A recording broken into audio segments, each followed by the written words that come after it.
Hello everyone, I'm L H Ansary, an English language trainer and mentor. Today you are going to learn future perfect tense. So let's get started.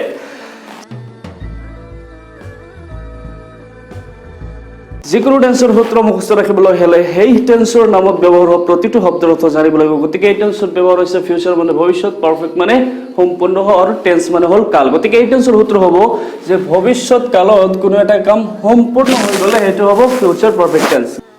Year symbol হ'ল ই পেলাম, ই পেলাবা, ই পেলাব। এই টেন্সৰ অসমীয়া বা ইংৰাজীত সিমান এটা ব্যৱহাৰ নাই, যাৰ কাৰণে সিম্বল পোৱা অতি টান।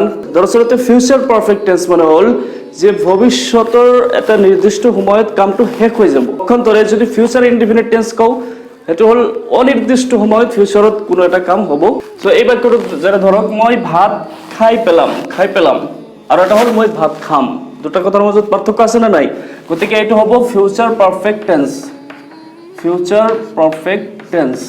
গতিকে এই বাক্যটোক আমি সাইন্টিফিক মেথড 2 অনুযায়ী এনালাইজ কৰিম। যদি এতিয়ালৈকে সাইন্টিফিক মেথড 2 চোৱা নাই তেতিয়াহ'লে ওপৰৰ আই বাটনত ক্লিক কৰি নাইবা ডেসক্ৰিপশ্যনত থকা লিংকত ক্লিক কৰি এতিয়া চাই লওক। সো সাইন্টিফিক মেথড 2 দৰাচলতে 6টা ষ্টেপৰ নাম। ষ্টেপ নম্বৰ 1 হ'ল ভাৰ্ব নিৰ্ণয় কৰা। খাই পেলোৱা, খোৱা এটা হ'ল ভাৰ্ব। ষ্টেপ নম্বৰ 2 হ'ল সাবজেক্ট নিৰ্ণয় কৰা। মই হলো এই বাক্যত সাবজেক্ট। তাৰপিছত ষ্টেপ নম্বৰ 3 হ'ল 1 2 3 4 5 নিৰ্ণয় কৰা। 1 2 3 4 5 দৰাচলতে 5টা কোৱেশ্চনৰ নাম। কোৱেশ্চন নম্বৰ 1 হ'ল কি খাই পেলাম? ভাত খাই পেলাম আৰু কোনো শব্দ নাই, গতিকে আমাৰ আগবঢ়াৰ প্ৰয়োজন নাই। এতিয়া ষ্টেপ নম্বৰ 4 হ'ল টেন্স নিৰ্ণয় কৰা। টেন্স আমি নিৰ্ণয় কৰিছোঁ future perfect tense. Step number 5 হ'ল ট্ৰান্সলেশ্যন কৰা। ট্ৰান্সলেশ্যন কৰাৰ ষ্ট্ৰাকচাৰ আপোনালোকে জানে। প্ৰথমতে সাবজেক্টৰ ইংৰাজী, ইয়াতে সাবজেক্ট হ'ল মই শব্দৰ ইংৰাজী আই। তাৰপিছত কি হ'ব লাগিব? ভাৰ্বৰ ইংৰাজী। ভাৰ্ব হ'ল খোৱা, খোৱাৰ ইংৰাজী কি?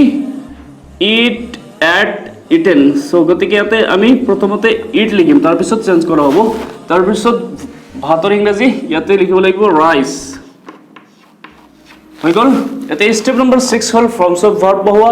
সো এই টেন্সৰ অক্সিলাৰী বা ফৰ্মছ অফ ভাৰ্ব হ'ল যে সাবজেক্ট, সাবজেক্টৰ ইংৰাজী বনাইছোঁ। তাৰপিছত শ্বেল বা উইল, শ্বেলৰ সিমান এটা ব্যৱহাৰ নাই। উইল লগাম, গতিকে আই উইল হৈ গ'ল, আই উইল। তাৰপিছত হেভ, গতিকে আমি হেভ লগালোঁ, হেভ।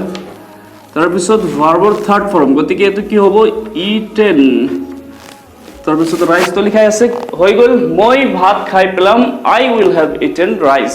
অ'কে, এই বাক্যটোক আমি যদি ইয়েছ নো কুৱেশ্যন বনাব খোজোঁ তেতিয়াহ'লে উইলটোক আগত আনি দিলেই হ'ল ছাবজেক্টৰ। তো হৈ যাব উইল আই, আৰু ডব্লিউএছ কুৱেশ্যন বনোৱা অতি সহজ। তাৰ কাৰণ হ'ল কিয় শব্দৰ ইংৰাজীটো প্ৰথমতে লিখিব লাগিব ৱাই, তাৰপিছত ওপৰৰ বাক্যটো হুবহু আনি দিলেই হ'ল।